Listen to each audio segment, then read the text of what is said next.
world champions past and present. We've got the current Olympic champion in this men's field, as said, world champions both cross-country and marathon. And of course, 2 riders who won this title, 5 to those who weren't aware this was going on. Yellow jerseys right at the front. Avancini off the tar road. And there is a service road, a dirt road if you like, that runs parallel to the tar road for a little while as they run parallel to town. And soon enough they would be turning away from Hermanus and up the first challenge of the day. Whoopsie, dust. One of the riders just losing his footing there. It looked, it may have been one of the ready riders, not sure. Matt Beers or Connie Loser. No damage done there. So the first challenge was the Rotary Way climb. It's a famed and fabled road climb up onto the mountaintop, the cliffs that overlook beautiful Walker Bay here. And they had to just get those legs moving. The world champion there, Nino Schurter, prominent there. Kalle Freiberg, the Swedish champion, in the mix as well. That's the view from right on top of Rotary Way. Quite spectacular, overlooking the town of Hermanus. And the pace generous enough, but as you heard from those riders, there won't be too many attacks. Absolutely. His return is absolutely remarkable. He didn't completely sack off, of course, when he retired. He was very much part of the specialized cross-country setup around the world at the World Cups and the Olympic Games. He worked with the team, Jaroslav Kulhavy, Sam Gaze, Simon Andreas and the like. So it's not as if he's been out of the frame completely, but once he put his mind to returning to the Absa Cape Epic and perhaps trying to win a 6th title here. Yes, Stirnemann. Yeah, so Stirnemann quite a bit back here, so Nino, although up the front, would need to wait for his partner once they start going down. Yeah, that is one of the slight difficulties here. There is Schurter, second rider behind Sauser, and then Fumic, and this is Stirnemann right at the back of the group here. So once they get to the top, there'll have to be a bit of a regrouping. And as we saw earlier, it looks like behind him at least the 2 Swiss riders, and then German Manuel Fumic and his partner Henrique Avancini also in a bit of trouble as they now drop down. Riders now. Yeah, they'll definitely start picking up the pace here now, and now it is all about keeping a safe line and not taking too many risks to make sure you stay.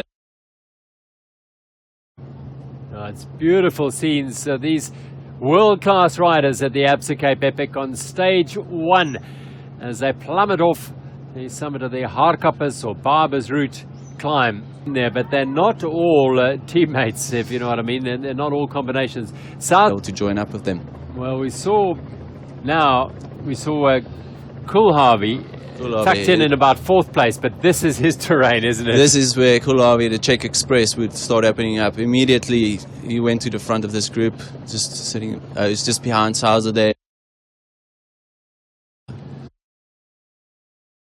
To recap on the general classification and where these teams are, of course, Fumic and Avancini have a 1 minute and 36-second lead over that man, the world champion, Sauser, at least Schurter and Stirnemann.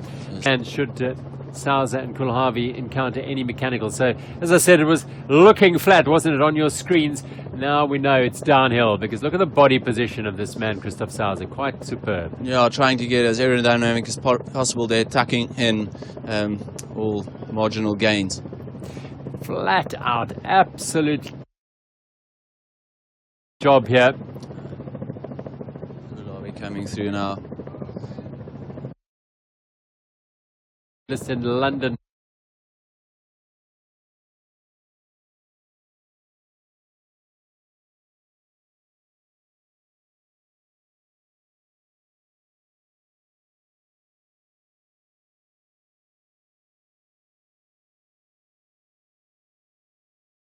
Spitz and Bulamoyo last year, you could definitely see once they started getting into the race, getting used to the conditions, their results came and they picked up the pace and really put Spur into difficulty on the last 3 stages. Bear with us, occasionally we will lose our pictures from out on the route, but bringing you live coverage of this first full marathon stage of the Absa Cape Epic, and there are 4 riders up front now, and it is the pair of the yellow jersey, Cannondale Factory Racing, Manuel Fumic, and on the front there, his partner Henrique Avancini. I think this might be the chase group trying to get back to the leaders. Day like this, here comes the group, all together. So I'm interested to see if they stop at all, or if they just keep on going. So I think that was a calculated move from Investix Songo Specialized, knowing that on caught by the 4-strong group, and decided to rather refuel and get themselves ready to make sure they stay in this group. They should decide, should they conserve, should they stay with the group.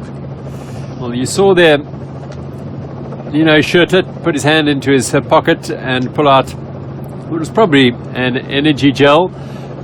He took a suck on that, finished it up, and noticeably tucked it into his shorts and didn't drop it on the route, which is an example to all mountain bike riders. We are just being loaned these trails, and it's a lot of it private farmland and private land, so litter is very definitely not something you want to find out there.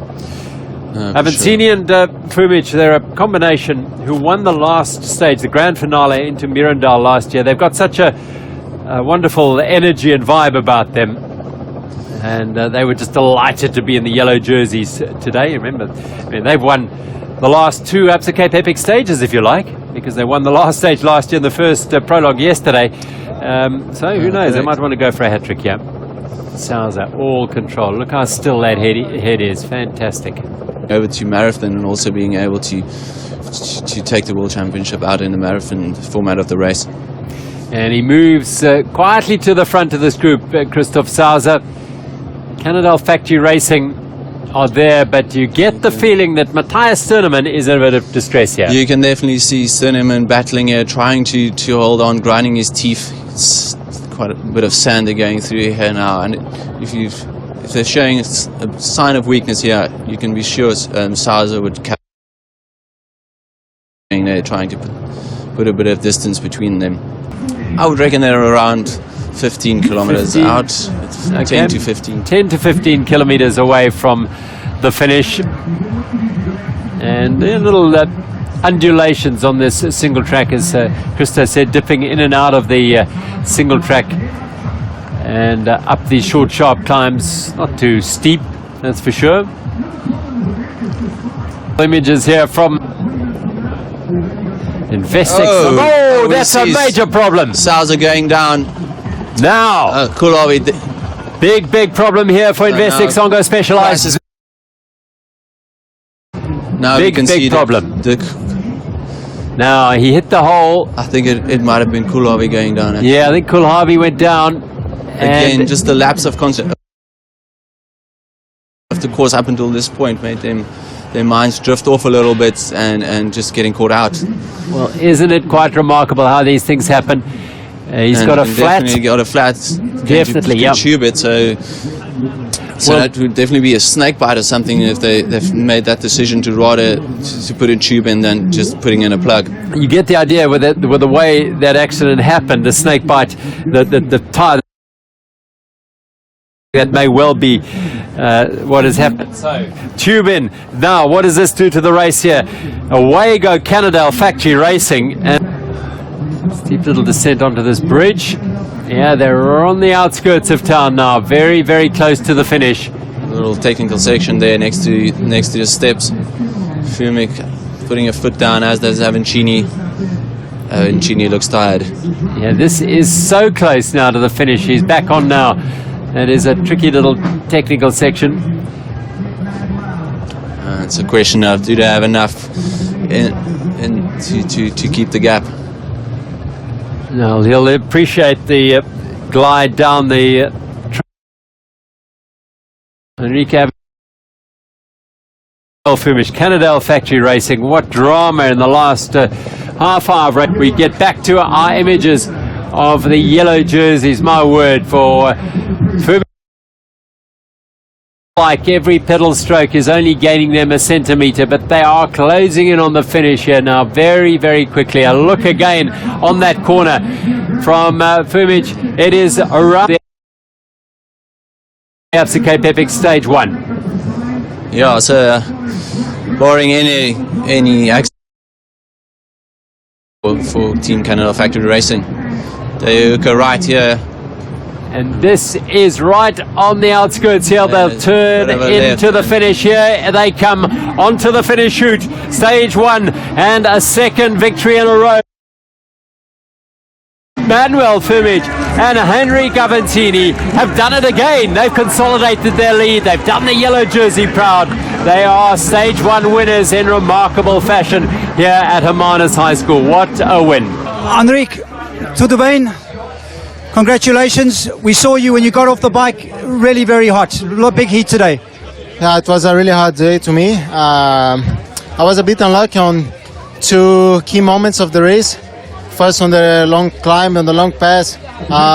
We were in a good place, the front of the bunch, and then I had some problem with my gears. I got dropped a little bit. I had to charge to close the gap. And then when we hit the gravel roads with 35 km to go, Stirnemann had a crash in front of me on a sandy session. And again, I had to charge quite hard. And towards the end, I felt a bit empty. I mean, it was just a bad day to me, but still we won. And yeah, we got some gap. On the final part, Susie and Kulhavy were charging, but was okay to follow them, and I think this was one of the best stages to then. So I'm just really happy to hold the leader's jersey. Congratulations. Right.